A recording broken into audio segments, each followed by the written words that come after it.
안녕하세요. 저는 40대이고 12살 아들을 키우고 있는 여자입니다. 평소 아들을 기다리며 사연을 듣곤 하는데요.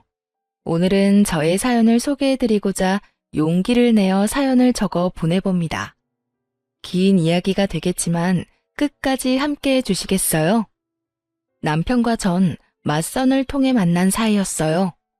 무태안경 넘어 보이는 남편의 선한 눈빛이 참 좋았고 애써 신경 쓴 머리 따위는 중요치 않다는 듯 그 큰 손으로 무심코 넘겨버리는 그 모습도 참 좋았어요. 전 남편에게 첫눈에 반해버렸고 제가 사랑하는 사람이 저를 사랑해주는 그런 드라마 같은 상황은 일어나지 않더군요. 그럼에도 전 남편이 좋았고 저의 적극적인 구애에 남편과 전 연애를 시작하게 되었죠. 일방적인 마음으로 시작된 연애는 힘들었고 때론 슬펐지만 남편을 너무 사랑했기에 그 관계를 전 놔버리지 못했습니다. 그때 그런 관계 따위 놔버리고 가버렸어야 했는데 전 그렇게 하지 못했고 그렇게 2년을 만났죠. 처음 만날 때와는 달리 남편은 점점 마음의 문을 여는 듯했고 그렇게 몇 달이 흐른 뒤 남편이 청혼해 왔어요. 우리 결혼할래요? 2년을 만나면서도 말을 놓지 않던 남편에게서 들은 청혼. 전 펑펑 우느라 대답도 하지 못하고 고개만 끄덕였고 그런 저를 남편은 꼭 안아주더군요. 그렇게 시작된 결혼 생활. 꿈꾸던 생활과는 달랐지만 행복했어요. 대면대면한 남편이었지만 그런 남편이라도 나와 부부로 살고 있다는 것이 참 행복하더군요. 네, 바보 같았던 것 맞아요. 하지만 그때 전 하루하루 저에게 마음을 붙여가는 남편의 모습을 지켜보는 행복함이 있었고 이윽고 저희 사이에 새로운 생명이 생겼다는 것을 알았을 때 비로소 남편은 정말 저의 가족이 되었습니다. 여보, 나 너무 기쁜 것 같아. 아니, 기쁘다. 행복해. 남편은 처음 저에게 말을 놓았고 저를 꼭 안아주었습니다. 그 후론 참 행복했어요. 꿈꾸던 결혼 생활이 시작된 듯한 기분이었죠. 남편은 언제 저에게 대면했냐는 듯 다정한 눈길과 말투로 저를 대해주기 시작했고 저 역시 남편에게 아낌없는 사랑을 주었어요.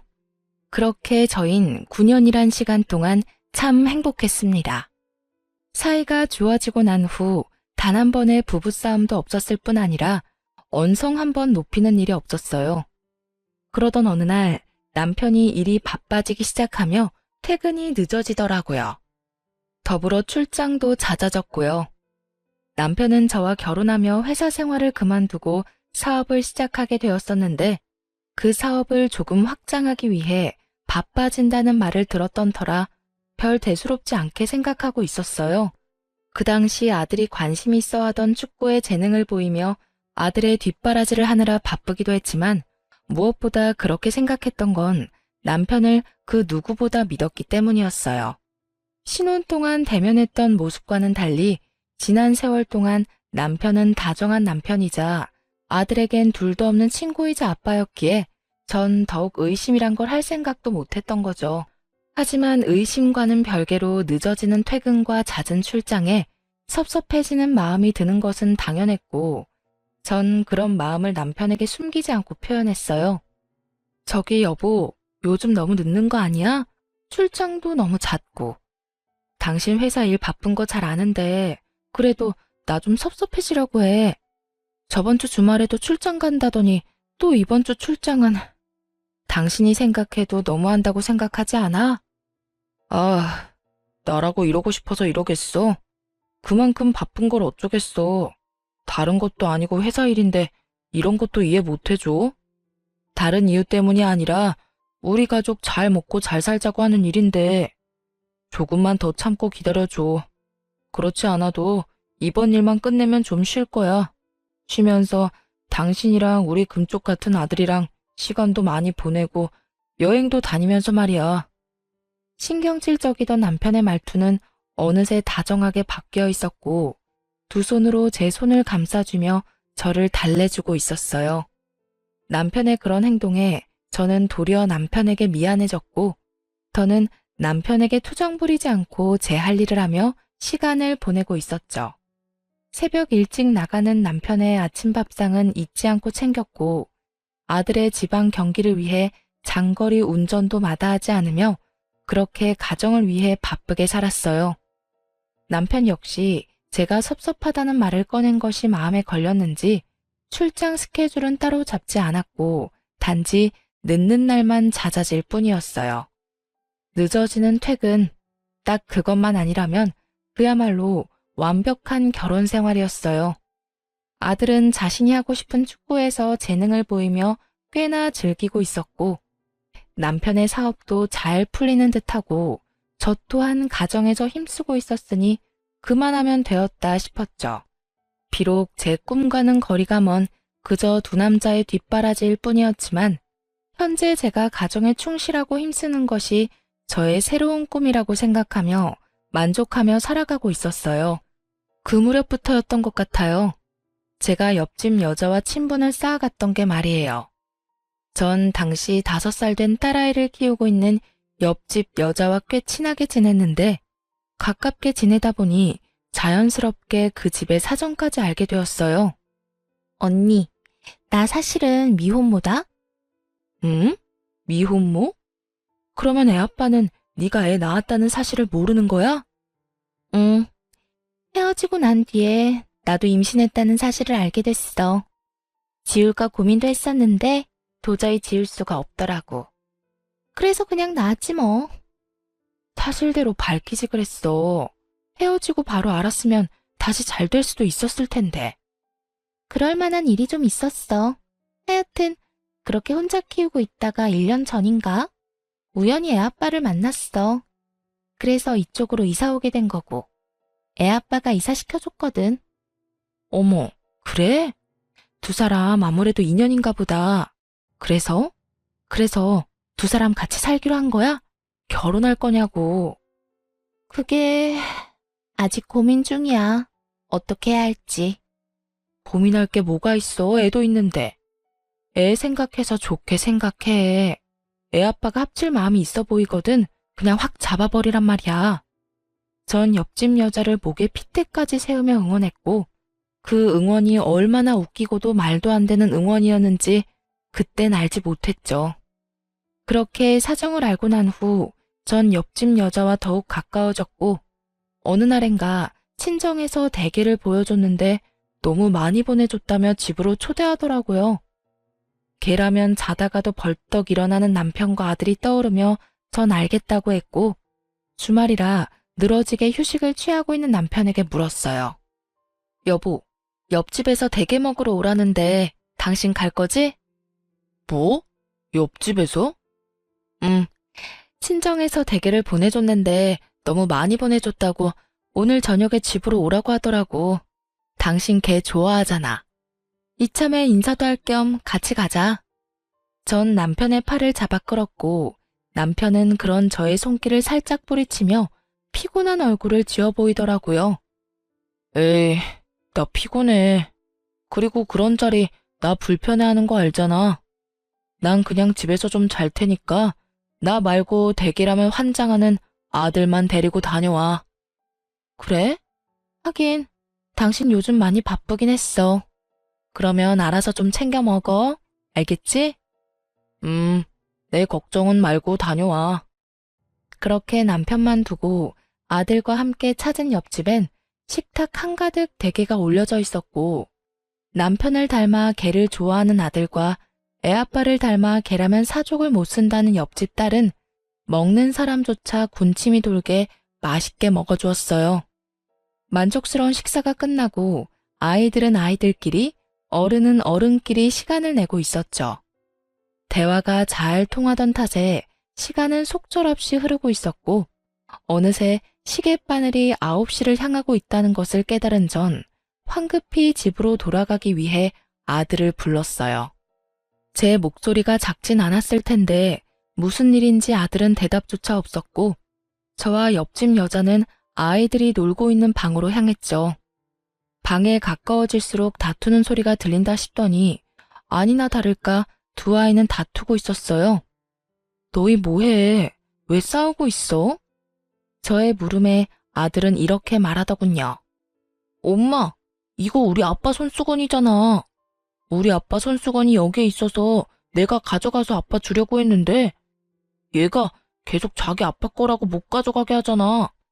이렇게 말한 아들은 손수건을 더욱 꽉 쥐었고 전 그 손수건이 왜 여기에 있어? 라고 말하며 아들의 손에서 손수건을 뺏으려는 순간 설마 남편의 손수건일까 했던 제 생각은 순식간에 바뀌었어요.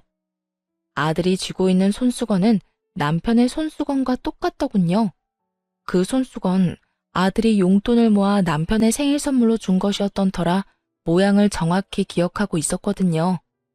뭐 널리고 널린 손수건 중 똑같은 것이 있을 수도 있긴 하지만 남편의 손수건은 아들이 시댁인 시골에 내려갔을 때 5일장이 열린 장터에서 산 촌스러운 손수건이었던 터라 그 상황이 의아했어요. 백화점도 아닌 그렇다고 마트도 아닌 시골 장터 5일장에서 산 촌스러운 손수건을 두고 싸우는 상황이라니. 솔직히 속으로 많이 당황스러웠지만 옆집 아이와 아들의 싸움을 멈추는 게 우선이었기에 아들에게 애써 상황을 잘 설명해 주었죠. 아들, 이건 아빠 손수건이랑 똑같긴 한데 아빠 손수건은 아니야. 여기 동생 아빠 손수건이라고 하잖아. 그러니까 아빠랑 아저씨랑 손수건이 똑같은 그런 상황인 거지. 우리 아들이 충분히 헷갈릴 수 있는 상황이었고 이젠 아니란 걸 알았으니 어떻게 해야 할까? 저의 설득에 아들은 손수건은 동생에게 건네주었고 저흰 집으로 돌아왔어요. 집으로 돌아온 저는 방금 일어났던 상황을 남편에게 말해주었죠. 여보, 방금 옆집에서 뭘 봤는 줄 알아? 뭔데? 당신 손수건. 왜 있잖아. 우리 아들이 당신 생일이라고 용돈 모아서 사줬던 그 촌스러운 손수건. 그 손수건이랑 똑같은 손수건이 옆집에 있지 뭐야?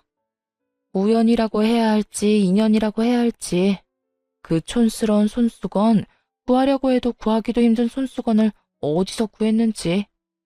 그러게 신기한 일이네. 그거 5일장에서 산 거 아니야? 여기에도 팔아? 비슷한 게 있을 리가 없는데. 신기하네.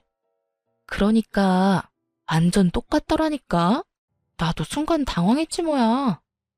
그렇게 손수건 사건은 기억 속에서 사라지고 있었어요. 그날 이후 전 늘 그렇듯 소득 없이 바쁨의 연속이었고 그날 역시 축구 교실에 아들을 데려다 준 후 그 근처에서 잠시 볼일을 보고 있었어요. 주어진 시간이 여유롭지 않았던 터라 급하게 볼일을 보고 있는데 축구 선생님께 전화가 오더라고요. 아들이 발목을 삐끗한 것 같은데 빨리 병원에 가봐야 할 것 같다고요. 급하게 아이를 데리고 병원에 갔고 오른쪽 발에 깁스하고 병원을 나올 수 있었어요. 엄마, 아빠 보고 싶어. 전화해서 빨리 오라고 하면 안 돼? 이런 말을 하는 아들이 아닌데 아파서 서러운 것인지 놀라서인지는 모르겠으나 아빠가 당장 보고 싶다고 하더라고요. 그래서 전 알겠다고 하며 남편에게 전화를 걸었고 남편은 전화를 받지 않더군요.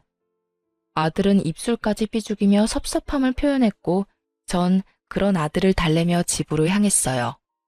그렇게 저흰 집에 도착했고 주차장에서 내려 엘리베이터를 타려는 순간이었어요. 닫혀가던 엘리베이터가 저희로 인해 다시 열리고 거기엔 남편이 서 있는 것이 아니겠어요? 아들은 한 발로 폴짝폴짝 뛰며 기뻐했고 남편은 그런 아들을 보며 당황한 기색이 역력하더군요. 저 역시 당황스럽기는 매한가지였어요. 여보, 이 시간에 웬일이야? 전화는 받지도 않더니. 전화했었어? 몰랐네. 피곤해서 일찍 들어왔어. 그런데 애 발은 왜 이래? 다쳤어? 남편은 아들의 발을 보며 물어왔고 전 이유를 설명해주며 대화를 나누고 있을 때였어요. 엘리베이터는 어느새 저희가 사는 층에 도착해 있었고 문이 서서히 열리고 있었죠.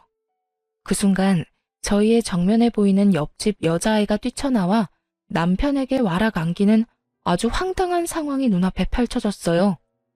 아빠! 상황보다 더 황당한 말과 함께요. 어느새 남편의 바짓가랑이를 움켜쥔 아이는 남편의 다리에 얼굴을 비비며 애교를 부리고 있었고, 그런 상황이 납득이 될 리 없는 아들이 아이를 밀치며 고함을 질러댔어요. 우리 아빠야. 우리 아빠라고. 너 저리 비켜. 정말 정신이 하나도 없더라고요. 화가 나 씩씩거리는 아들, 그런 아들에게 밀쳐져 울음을 터뜨려버린 옆집 아이, 그리고 그 두 사람과 함께 저의 눈치까지 살피는 남편. 전 아무 말도 행동도 하지 못하고 있었고 눈치를 살피던 남편이 옆집 딸을 안아 올리더군요. 옆집 딸을 안은 남편은 문 앞에서 굳어버린 옆집 여자에게 딸을 건네주며 이렇게 말했어요. 아빠를 기다리고 있었나 보네요. 우리 아들 때문에 많이 놀란 것 같은데 잘 달래주세요. 아들 일은 죄송합니다. 고의는 아니었어요. 사과까지 마친 남편은 여전히 씩씩거리는 아들과 저를 데리고 집으로 들어와 버렸고, 남편의 손에 의해 집으로 들어오던 저는 보고야 말았어요. 딸을 품에 꼭 안고서 저를 바라보던 옆집 여자의 황당함과 분노가 섞인 눈빛을요. 그렇게 집으로 돌아온 남편은 아무 일도 없었다는 듯이 피곤하다며 욕실로 들어가 씻기 시작했고, 단순한 해프닝이라 여기고 넘기기엔 이상했어요. 옆집 아이를 아들이 밀어서 화가 났나 하고 생각하기엔 분노의 정도가 도를 지나쳐 보였고, 그렇다고 해서 저런 표정을 지을 만큼 저희가 잘못한 것도 없었기에 저는 황당하기도 의아하기도 했죠.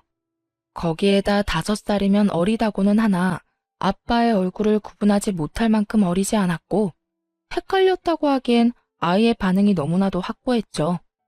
그렇게 제가 깊은 생각에 빠진 사이 남편이 씻고 나왔고, 전 마땅히 남편에게 물을 말이 떠오르지 않더라고요. 그저 이상한 의문뿐인 상황에서 섣불리 말을 꺼냈다간 저만 이상한 사람으로 몰릴 것이 뻔했고, 남편은 태연하게 로션까지 바르며 잘 준비하고 있었으니 집요하게 묻기가 좀 그랬어요. 그래서 전 왜인지 모르는 불길한 예감에 옆집을 살피기 시작했습니다.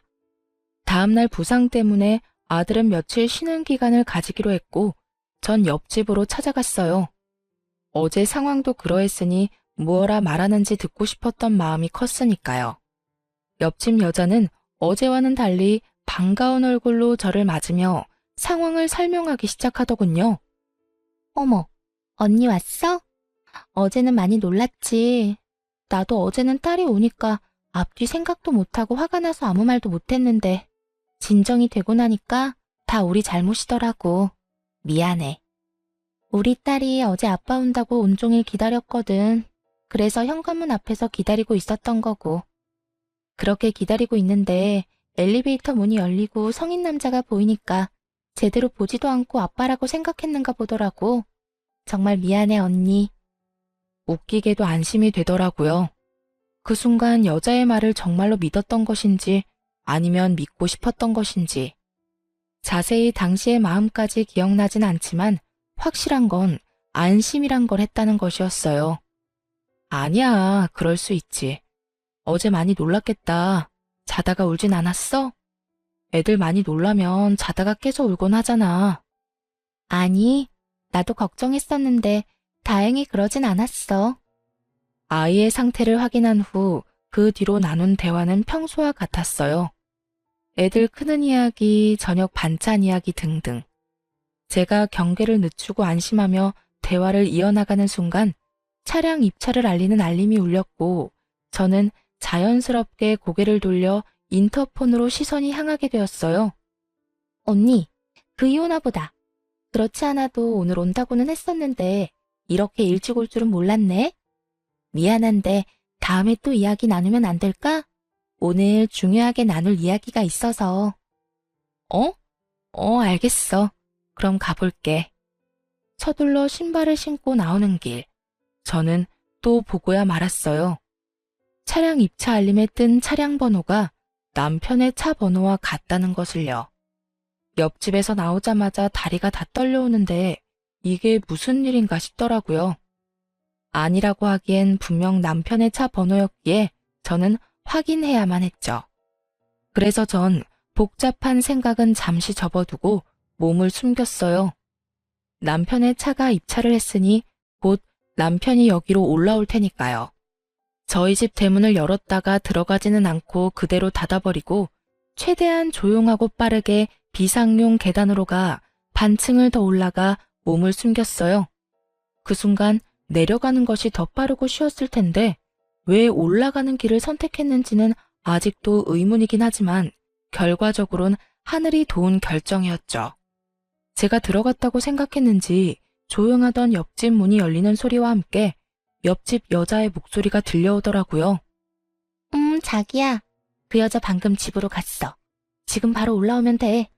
여자의 말이 끝나는 타이밍에 맞춰 아래층에서 다다다 하는 발걸음 소리와 함께 계단을 올라온 남편. 두 눈마저 의심하게 되는 순간 남편이 빠르게 옆집으로 들어가 버리더군요. 저의 머릿속엔 옆집 여자의 말과 함께 그간의 사건들이 떠오르기 시작했어요.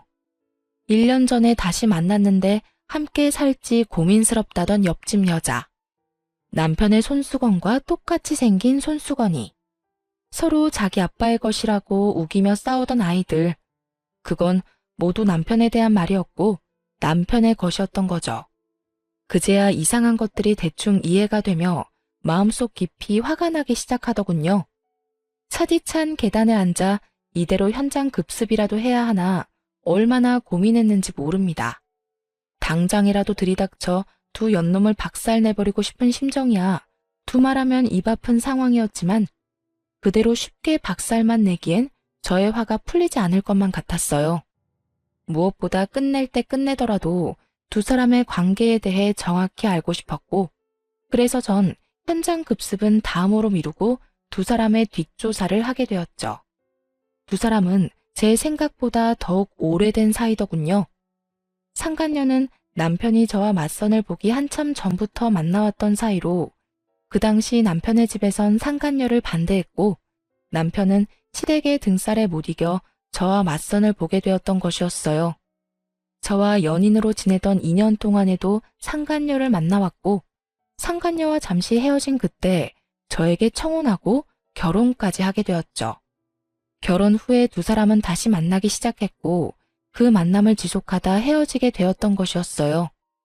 그 뒤론 그 여자가 말한 그대로였어요. 남편과 헤어지고 난 후 상간녀는 임신 사실을 알게 되었고 혼자 아이를 키우다 다시 재회하게 된 것까지도요. 신혼 초 대면대면하던 모습은 상간녀에게 마음을 쏟고 있던 터라 그러했던 것이었고 최근 들어 늦었던 것은 상간녀와 재회를 한 후라 그러했던 것이었으며 자꾸만 늦은 남편에게 제가 섭섭함을 내비쳤을 땐 안 되겠다 싶어 내린 결정이 상간녀와 딸의 보금자리를 옆집으로 옮기는 것이었겠죠. 바로 옆집이니 잠깐씩 들릴 수도 있으니 말이에요. 그런데 참 웃기지 않나요? 아직 어린 딸의 입은 어떻게 막을 생각이었을까요? 아니, 언제까지 숨길 수 있다고 생각했는지 참 그 속마음은 지금까지도 알 수가 없네요. 하여튼 두루뭉술했던 그간의 상황들이 딱 맞아떨어지며 전 계단에서보다 더 큰 분노에 휩싸이게 되었습니다. 도대체 저를 얼마나 우습게 봤으면 상간녀와 딸을 우리 집 옆에다 이사시킬 수 있는 것인지, 그 사랑이 얼마나 대단했으면 그 긴 세월 상간녀를 잊지 못하고 결국 다시 만나는 것인지. 이 모든 생각의 끝에서 제가 할 수 있는 건 그저 허탈한 웃음일 뿐이더군요. 그렇게 울고 웃기를 한참. 가까스로 정신을 차린 저는 친정의 전화에 모든 사실을 알렸어요. 많이 놀라실 것이 분명했지만 언젠가 아실 일이기도 했고 당장 아들을 맡길 곳이 마땅치 않았기에 어쩔 수 없는 선택이었죠. 부모님은 저의 소식에 운전을 한사코 말리시며 직접 오셔 아들을 데리고 가셨고 저의 복수는 그렇게 시작되었습니다. 제일 먼저 전 관리실에 전화해 남편의 차량을 다시 저희 집으로 옮겼어요. 그리고는 기다렸죠. 차량이 들어왔다고 알리는데 남편이 집으로 돌아오지 않는 날을요. 하지만 남편은 무슨 눈치라도 챈 것인지 매번 집으로 들어왔고 전 그 지루한 기다림 속에 재미를 찾기 위해 옆집을 드나들고 있었어요. 요즘 우리 아들 친정에 가 있거든? 그래서 그런지 요즘 다시 신혼으로 돌아간 기분인 거 있지? 아, 그래요? 응. 남편도 평소보다 더 다정해지기도 하고 스킨십도 많이 하기도 하고. 아니 글쎄 어제는 출근한다고 현관문 열다 말고 들어와서 뽀뽀까지 해주는 거 있지? 그랬구나. 저의 잊지도 않은 애정과 시에 상간녀의 입은 웃고 있었지만 눈은 저를 노려보고 있었고 그런 썩어 문드러지는 상간녀의 표정을 지켜보는 재미가 꽤 쏠쏠했어요. 얼마나 신났는지 그 표정은 아직도 잊히지 않네요. 그렇게 기다림이 지루하지만은 않은 날들이 지나가고 있던 어느 날 늦은 밤에 집으로 돌아온 남편은 웬일인지 몸도 가누지 못할 만큼 취해 있었어요. 술에 잔뜩 취한 남편은 혀가 다 꼬여버린 채로 고해성사라도 하듯 숨겨놓은 말들을 쏟아내기 시작하더군요. 여보, 진짜 미안해. 너무 미안해. 내가 죽일 놈이야. 정말 미안해. 뭐가 미안한데? 내가 죽일 놈이라 미안해. 그래서 나 다 정리할 거야. 이번 주말에 다 정리하고 당신하고 우리 아들, 내 가정 지켜낼 거야. 그러니까 조금만 기다려줘. 전 직감적으로 알 수 있었어요. 다가오는 주말에 남편이 상간녀와의 관계를 정리하려고 한다는 것을요. 그 말을 듣는데 한심하게도 멈칫하게 되더라고요. 남편에게 마음이 남아서도 아니었고 부부관계에 미련이 남아서도 아니었어요. 오로지 아들. 아들 때문에 그냥 여기서 모든 걸 덮고 아무것도 모른 척하며 결혼 생활을 이어나가야 하나 싶은 생각이 들더라고요.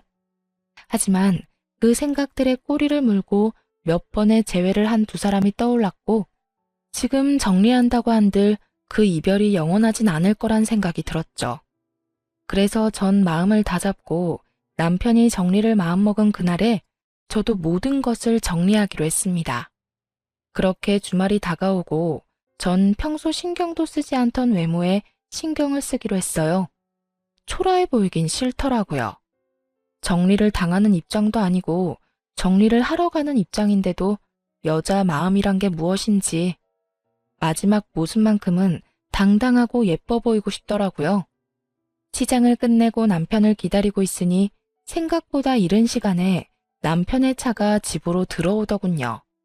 저는 남편의 차가 들어옴과 동시에 현관으로 가 귀를 대고 기다렸고 저의 예상대로 상간녀의 목소리가 들리는가 싶더니 옆집 문이 닫히더라고요.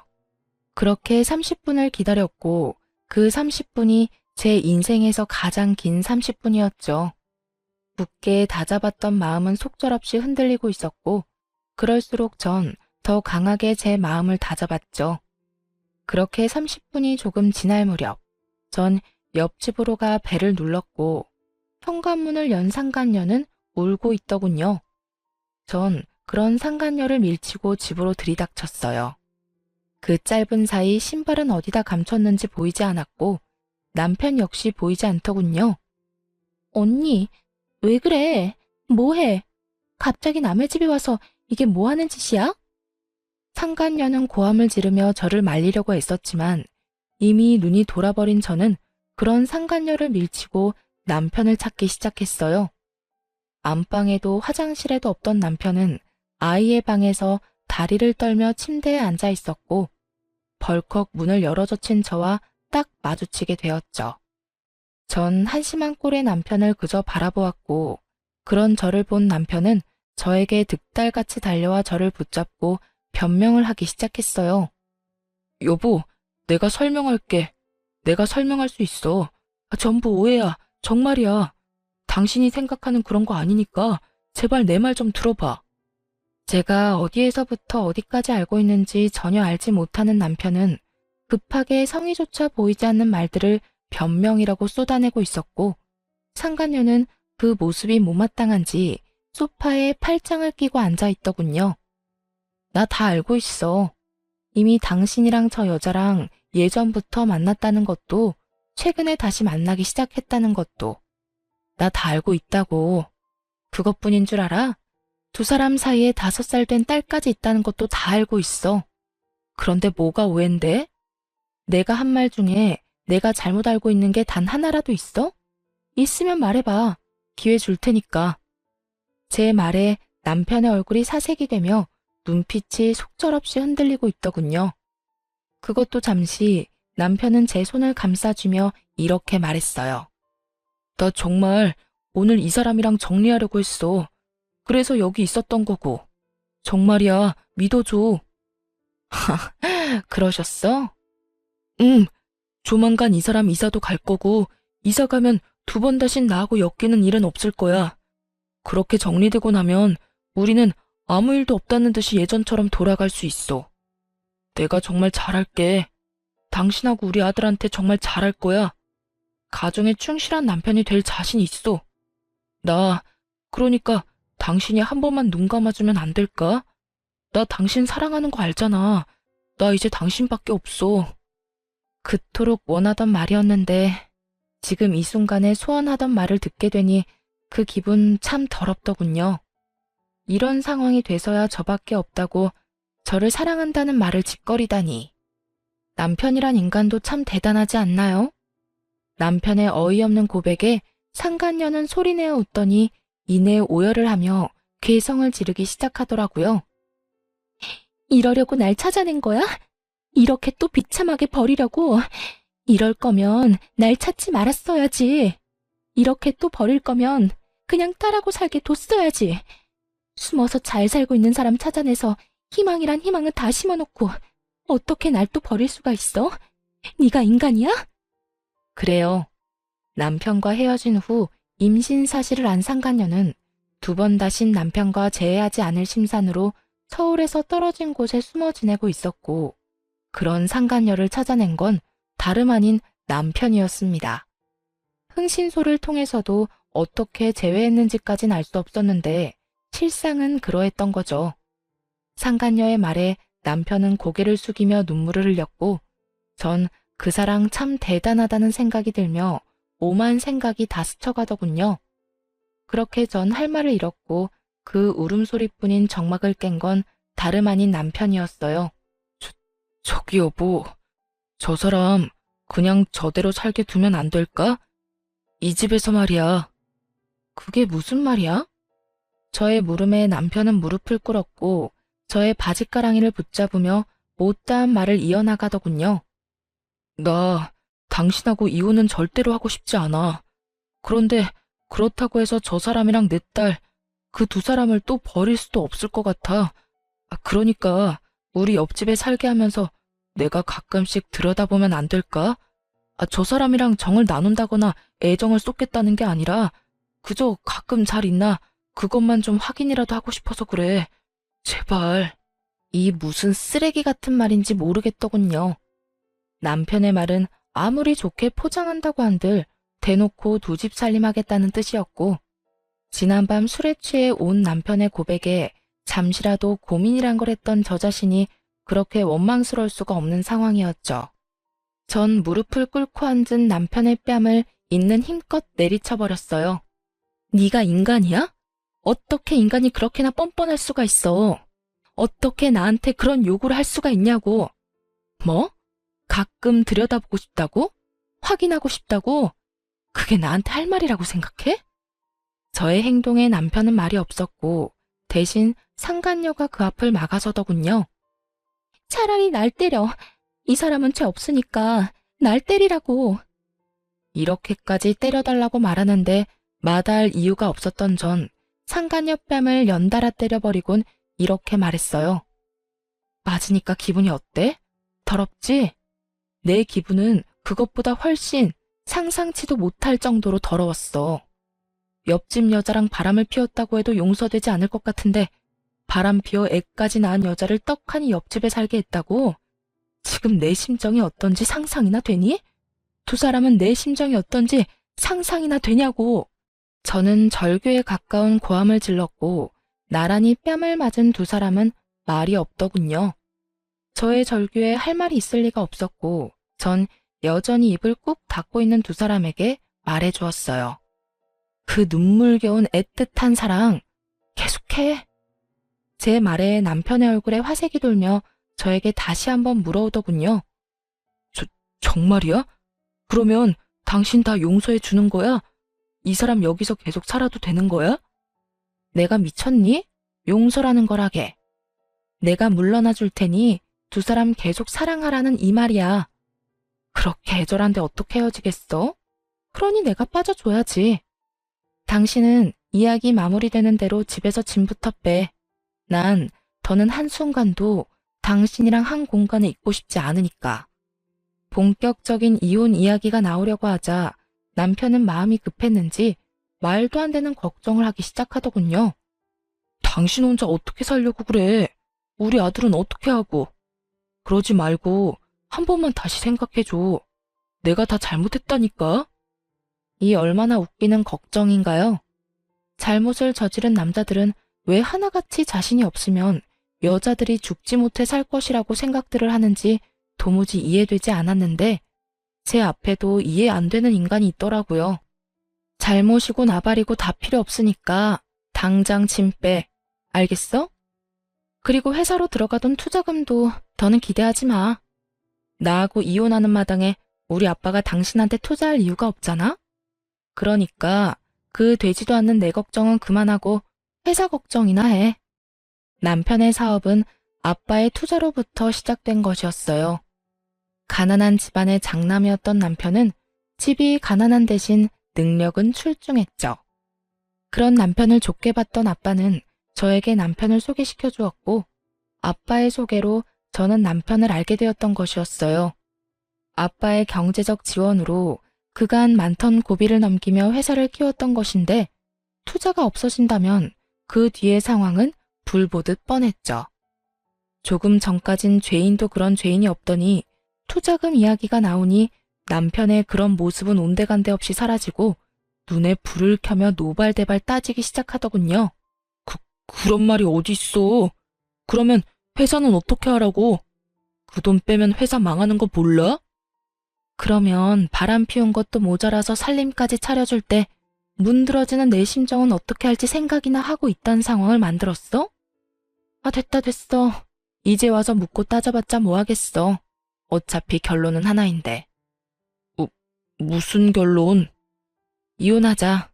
우리 제발 이혼하자. 제 입에서 드디어 이혼이라는 말이 나오고 남편은 애원하며 매달리기 시작했어요. 이혼은 무슨 이혼이야.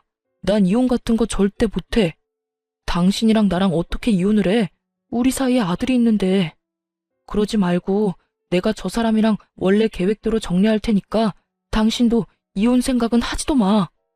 자신과 상간녀 사이에도 자식이 있다는 사실을 잊은 것인지 아들 핑계까지 대며 남편은 이혼을 거부하고 있었고 전 그런 남편의 말들이 그저 웃기더라고요.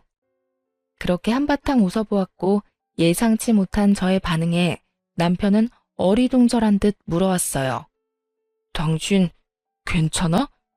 무섭게 왜 갑자기 웃어? 웃기지 않아? 난 너무 웃기는데? 뭐가?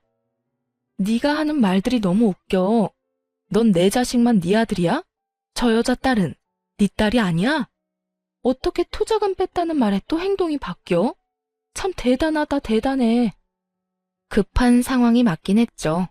사업 확장은 그저 늦게 퇴근하기 위한 핑계가 아닌 실제로 일어나고 있는 일이었고 그랬기에 남편의 사업장에 그 어느 때보다 아빠의 투자금이 절실할 때였으니까요. 전곡이 찔려버렸는지 남편은 말까지 더듬으며 변명하고 나서더군요. 투자금 때문이 아니라 정말로 당신을 사랑해서 그런 거라니까. 전 이제 진짜 그만하고 싶다는 생각이 들었고 다시 한번 남편에게 말했습니다. 사랑은 저 여자랑 많이 하고 우린 이혼해. 진심이고 당신이 무슨 말을 어떻게 하든 난 흔들리지 않을 거야. 그러니까 이럴 시간에 앞으로 어떻게 살지 그 고민이나 해. 그러면 법원에서 봐. 저는 이혼을 통보하고 나와버렸고 이혼 소송을 하게 되었어요. 전 생각보다 많은 재산 분할과 함께 두 사람분의 위자료를 받으며 이혼하게 되었고 전 남편의 회사는 제 예상보다 빨리 무너져 내렸어요. 돈이 많이 필요로 하던 시기에 전액 회수한 투자금이라 그 큰 돈을 메꾸려 사방팔방으로 다니며 애쓰는 듯 했지만 그런 노력에도 불구하고 결국 전 남편의 회사는 망해버렸죠. 남은 재산 역시 빚마금으로 다 날리고 말았다는 소식을 전해 들을 수 있었어요.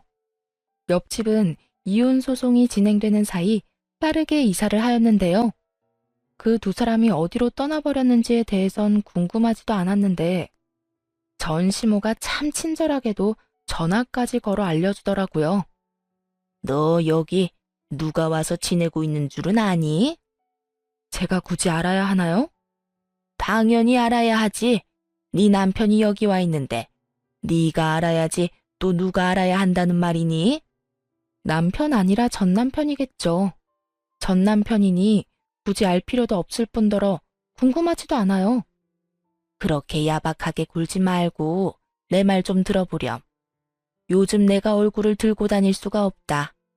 장가 잘 갔다고 온 동네에 소문이란 소문은 다 돌았는데 갑자기 저렇게 내세울 거 없는 여자랑 애까지 안고 와서 사는데 내가 얼굴을 들고 살 수 있겠니? 그래서요? 그래서요는 무슨 그래서요야. 네가 다시 우리 아들 데리고 가야지. 저 여자랑 딸은 내가 어떻게 해서든 떼낼 테니까 네가 우리 아들 좀 다시 데리고 가라. 아들 혼자 올라가는 것보다 네가 내려와서 데리고 가는 게 여러모로 보기 좋지 않겠니? 이 와중에도 자신의 체면을 생각하는 전시모의 말을 듣고 있는데 참으로 어이가 없더군요. 어떤 생각으로 살면 저런 말을 아무렇지 않게 내뱉을 수가 있는 것인지 그 머릿속이 다 궁금해지는 지경이었어요. 그럴 거였으면 애초에 이혼 따윈 하지 않았겠죠. 돈 쓰고 시간 써가며 소송까지 한 이혼이에요. 그렇게 힘들게 한 이혼인데 제가 미쳤다고 거기까지 내려가서 그 인간을 다시 데리고 오겠어요? 바람 피운 것도 모자라서 애까지 있는 파렴치한 놈을요? 저는 욕이라도 하고 싶은 마음을 겨우 억누르며 말했고 그런 제 말을 들은 전시모의 입에서 나오는 말들은 너무나도 주옥 같아 가관일 수밖에 없더군요. 잘 생각해보려무나.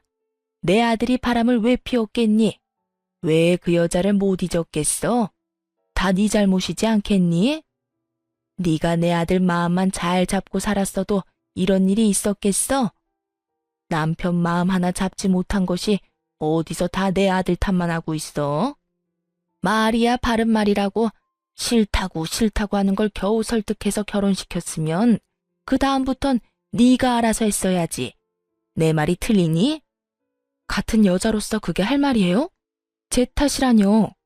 바람 피운 사람이 잘못이지 믿고 있다가 뒤통수 맞은 사람이 무슨 잘못인가요? 그렇게 마냥 믿고만 있으래? 기가 막혀서 진짜 궁금해서 물어보는 건데 그렇게 당당한 어머님은 아버님이 옛 여자랑 다시 만나서 애까지 낳고 옆집에서 두 집 살림한다고 하면 그저 참고 살 수 있어요? 넌 무슨 그렇게 재수없는 말을 하니? 그러니까요. 나도 마찬가지예요. 본인도 못 참고 못할 일을 왜 나한테 요구하는지 모르겠는데요. 상상만 해도 재수없는 그 상황을 실제로 겪어냈는데 다시 잘 살아 볼 생각을 한다면 그건 내가 미친년이죠. 그렇지 않나요? 저기 그러지 말고 잘 생각해보거라. 내려오는 게 정 안 되면 굳이 내려오지 않아도 돼. 아니 다 필요 없고 이혼했으니까 다신 연락하지 마세요. 연락받는 것도 오늘이 마지막이니까. 너 정말 끝까지 이럴 거야? 사과 한마디 없이 끝까지 당당한 전시모의 말을 듣고 있는데 도대체 왜 내가 이런 인간이랑 시간 낭비를 하며 통화를 하고 있나 깊은 회의감마저 들더군요. 그래서 전 모질게 할 말을 다하고 전화를 끊어버렸어요. 네, 끝까지 이럴 거고요. 저한테 이럴 시간에 아들한테나 신경 쓰세요. 그 잘난 아들 쫄딱 망해서 내려간 건 전혀 모르죠? 당연히 동네 사람들도 모를 테고. 소문나는 건 시간 문제일 텐데 망신도 그런 개망신이 또 없겠네요. 그러니까 이럴 시간에 입단속이나 잘 시키고 새로운 가족들이랑 가난에 허덕이면서 잘 사시라고요. 그 뒤로도 여러 번 전화가 걸려왔지만 전 받지 않았고 집요했던 전 시모의 연락이 끊기며 더는 시간 낭비하는 일은 없었습니다. 그 후 아들과 저는 잘 지내고 있어요. 처음 이혼 사실을 아들에게 알렸을 때 아들은 상황을 받아들이지 못하고 많이 울고 많이 힘들어했어요. 그런 아들의 곁에서 저 또한 참 많이 힘든 순간이었죠. 그렇게 지나가지 않을 것만 같던 순간들이 지나고 아들은 생각보다 더 이혼을 잘 받아들여 주더군요. 이혼을 하고 초반엔 아빠를 찾는 아들 때문에 전 남편이 가끔 아들을 보러 오는 일이 있었어요. 하지만 사는 것이 힘들긴 한 것인지 아니면 상간녀의 눈치가 보이는 것인지 그 드물게 오던 발길을 끊은 지도 오래되었네요. 연락마저도 끊겼고요. 다행스럽게 그 시기에 맞물려 아들도 전보다 자주 아빠를 찾진 않더라고요. 어느새 아들은 12살이 되었어요. 여전히 축구를 잘하고 또 여전히 제 눈에는 제일 잘생긴 왕자님이랍니다. 그런 아들에게 이른 사춘기가 지나는가 싶어 안심했더니 그건 사춘기도 아니었더라고요. 요즘 하는 행동을 보면 말이에요. 그래서 요즘 저희 모자는 주말마다 이곳저곳을 다니고 있어요. 틈만 나면 휴대전화를 붙잡고 있는 아들과 눈을 마주하기 위해 캠핑을 다닐 때도 있고요. 조금은 격양된 아들의 마음을 진정시켜주기 위해 낚시를 갈 때도 있고요. 가자고 하면 귀찮다고 하며 안 간다고 툴툴대면서도 막상 가서 저보다 더 즐거워하곤 한답니다. 최근 들어 낚시를 갈 때면 누가 더 많이 잡나 내기를 하곤 하는데요. 현재 스코어가 제가 2, 아들이 0인 터라 이번만큼은 무슨 일이 있어도 저를 이겨보겠다고 유튜브까지 찾아보고 있는 거 있죠? 그 모습이 얼마나 사랑스럽고 귀여웠는지 몰라요. 그 귀엽고 사랑스러운 모습을 보여준 보답으로 이번만큼은 저도 져주기 위해 덜 잡아보려고 하는데 그게 마음처럼 잘 될지는 모르겠네요. 잘 되는 날은 먹이 없는 바늘에도 낚이는 것이 물고기이니까요. 아들에게 아빠의 빈자리란 제가 감히 생각도 하지 못할 정도로 크기 때문에 걱정이 앞섰던 것은 사실이에요. 하지만 그런 이유로 결혼 생활을 유지했다면 결국 저도 저지만 아들 역시 불행했을 테죠. 그래서 저는 결정을 내렸고 아들도 저도 생각보단 더 잘 이겨내고 있어요. 하루가 다르게 자라는 아들과 함께 앞으로 남은 날들도 잘 살아보려고 합니다. 다들 응원해 주실 거죠? 이로써 저의 긴 사연은 끝이 났습니다. 제 사연 들어주신 분들 감사합니다. 좋은 하루 되세요.